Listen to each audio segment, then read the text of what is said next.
आज हम पढ़ेंगे कक्षा 7वीं की हिंदी में आप लोग को पढ़ाई थी पाठ 13 में था सुभाष चंद्र बोस का पत्र। सुभाष चंद्र बोस जी ने किसे पत्र लिखा था? केलकर जी को।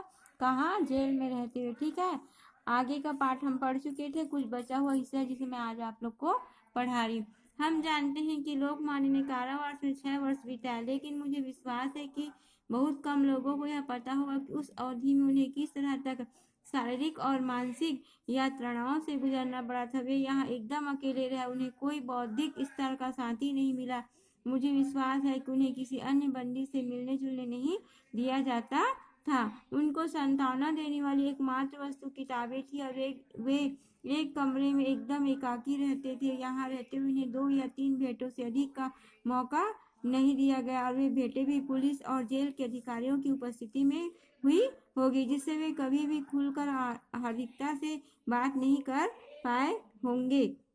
उन तक कोई भी अखबार नहीं पहुंचने दिया जाता था। उनकी जैसी प्रतिष्ठा और स्थिति वाले नेता को बाहरी दुनिया के घटना चक्रों से एकदम अलग कर देना एक तरह की यंत्रणा थी, और इस यंत्रणा को जिसने भुगता है वही जान सकता है कि इसके अलावा उनके कालवर्ष के अधिकांश अवधि में देश का राजनीतिक जीवन मंद गति से खिसक रहा था। इस विचार से उन्हें कोई संतोष नहीं दिया होगा। जिस उद्देश्य को उन्होंने अपनाया था उनके अनुपस्थिति में किसी गति से आगे बढ़ रहा था। उनकी शारीरिक यंत्रणा के बारे में जितना ही हम जितना ही कम कहा जाए बेहतर। वे दंड संहिता के अंतर्गत बंदी थे और इस प्रकार आज के राजबंदियों की अपेक्षा कुछ मायनों में उनकी दिनचर्या कहीं अधिक कठोर रही होगी। इसके अलावा उन्हें मधुमेह की बीमारी थी। जब लोकमान्य यहाँ थे मांडले का मौसम तब भी प्राय ऐसे ही रहा होगा जैसे आजकल है, और अगर आज नौजवानों को शिकायत है कि वहाँ की जलवायु शिथिल कर देने वाली, मंदाग्नि तथा गठिया को जन्म देने वाली है और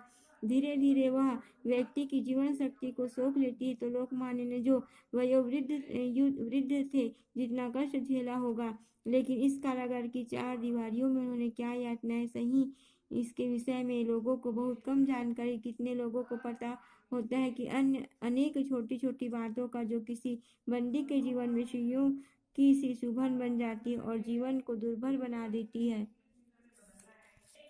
वे गीता की भावना में मग्न रहते और शायद इसीलिए दुख और यातनाओं को ऊपर रहते थे। यही कारण है कि उन्होंने उन यातनाओं के बारे में किसी से कभी एक शब्द भी नहीं कहा। उनको जेल में कितनी सारी असुविधा हो रही थी, कितने सारे सजा दे रहे थे, ये सब उन्होंने अपने इस बुक में बताया है ना। समय समय पर मैं इसी सोच में डूबा रहता हूँ कि कैसे लोकमान्य को अपने बहुमूल्य जीवन के 6 लंबे वर्ष इन परिस्थितियों में बिताने के लिए विवश होना पड़ा था। हर बार मैंने अपने आप से पूछा, अगर नौजवानों को इतना कष्ट महसूस होता है तो महान लोकमान्य को अपने समय में कितनी पीड़ा सहनी पड़ी होगी, जिसके विषय में उनके देशवासियों को कुछ भी पता नहीं रहा होगा। यह विश्व भगवान की कीर्ति, लेकिन जेलें मानव के कृतित्व की निशानी है। उनकी अपनी एक अलग ही दुनिया, सभ्य समाज के जिन विचारों और संस्कारों को प्रतिबद्ध होकर स्वीकार किया है वे जेलों में लागू नहीं होते। अपनी आत्मा के हास के बिना बंदी जीवन के प्रति अपने आप को अनुकूल बना पाना आसान नहीं। इसके लिए हमें पिछली आदतें छोड़नी होती है और फिर भी स्वस्थ और स्फूर्ति बनाए रखनी होती। केवल लोकमान्य जैसे दार्शनिक की उस यात्रा को दास्ता के बीच मानसिक संतुलन बनाए रख सकता है और गीता भाग जैसे विशाल एवं युग निर्माणकारी ग्रंथ का प्रणयन करता है। मैं जितना ही इस विषय में चिंतन करता हूँ उतना ही ज्यादा मैं उनके प्रति आदर और श्रद्धा में डूब जाता हूँ।